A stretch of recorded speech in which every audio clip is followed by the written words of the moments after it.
Hello guys, সবাইকে Rumi lifestyle ব্লগে স্বাগত। আজকে তোমাদের সাথে শেয়ার করব আমের আচার। এই রেসিপিটা আমার মা তৈরি করেছে। তো প্রথমে আমগুলো ভালো করে ধুয়ে এইভাবে কেটে নিতে হবে। এই দেখো, এখানে মার কাটা হয়ে গেছে আম। তারপরে টাটকা রোদে আমগুলোকে শুকিয়ে নিতে হবে। তোমরা 2 দিন টাটকা রোদে আমটা শুকিয়ে নেবে। 2 দিন পর চলে এসেছি, এখানে কড়াই বসিয়ে দিয়েছি উনুনে। তারপরে শুকনো কড়াইয়ে এই যে মশলাটা দেখছো পাঁচফোড়ন, এটা ভালো করে ভেজে নিতে হবে। এইটা ভালো করে ভেজে নিয়ে নামিয়ে নিয়ে এটাকে মিক্স করতে হবে। তোমরা চাইলে পাটায় করতে পারো বা মিক্সারে করতে পারো। এখানে আমি মিক্স করে নিয়েছি। তারপরে কড়াইয়ে দিয়ে দিলাম সাদা তেল। এখানে সাদা তেল ইউজ করেছি কারণ আমটা আমরা একটু জেলি জেলি করব, তো সর্ষের তেল ইউজ করিনি।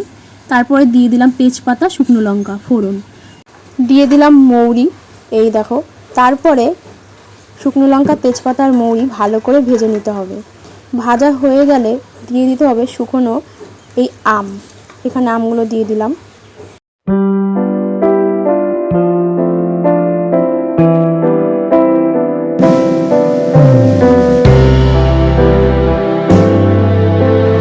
যেহেতু আচারটা একটু জেলি টাইপের করব, তার জন্য দিয়ে দিয়েছি কাঁচা লঙ্কা।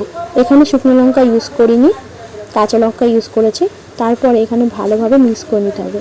মিক্স করার পর অ্যাড করতে হবে লবণ আর একটু সামান্য হলুদ, একদম সামান্য, যেহেতু জেলি করব তাই বেশি কালার করব না। তারপরে ভালো করে আমগুলোকে ভেজে নিতে হবে। আমগুলো ভাজার পর একটা বাটিতে আমগুলোকে তুলে নিয়েছি। এই দেখো, এখানে আমগুলোকে তুলে নিয়েছি।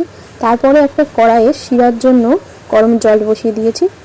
আর এখানে কিন্তু একটু বেশি পরিমাণ করে চিনি দিয়ে দিতে হবে, কারণ আমটা একটু টক টক মিষ্টি মিষ্টি ঝাল ঝাল হবে। শিরার জন্য একটু বেশি পরিমাণে চিনি দিতে হবে, তাহলে জেলিটা ভালোভাবে বোঝা যাবে।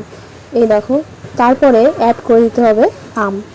আমটা কিন্তু তোমরা শিরা জাল দেওয়ার বেশিক্ষণ পর দিলে হবে না। আমটা একটু জাল হলেই, চিনিটা জাল হলেই আমটা দিয়ে দিতে হবে, নয়তো একদম আঠালো হয়ে যাবে। এই যে, তারপরে দিয়ে দিলাম ঢাকনা।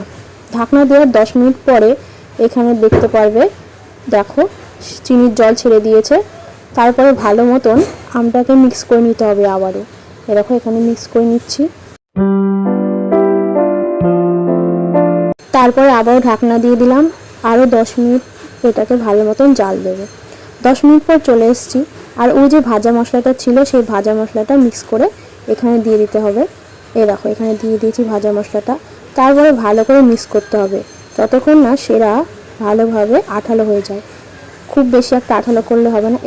এখানে আমের আচার হয়ে গেছে। এই যে একটা থালায় বেড়ে নিলাম। খুব সুন্দর সুস্বাদু হয়েছে। অবশ্যই বাড়িতে ট্রাই করো। আর সবাই ভালো থাকো, সুস্থ থাকো। আজকের ব্লগ এখানেই শেষ। টাটা।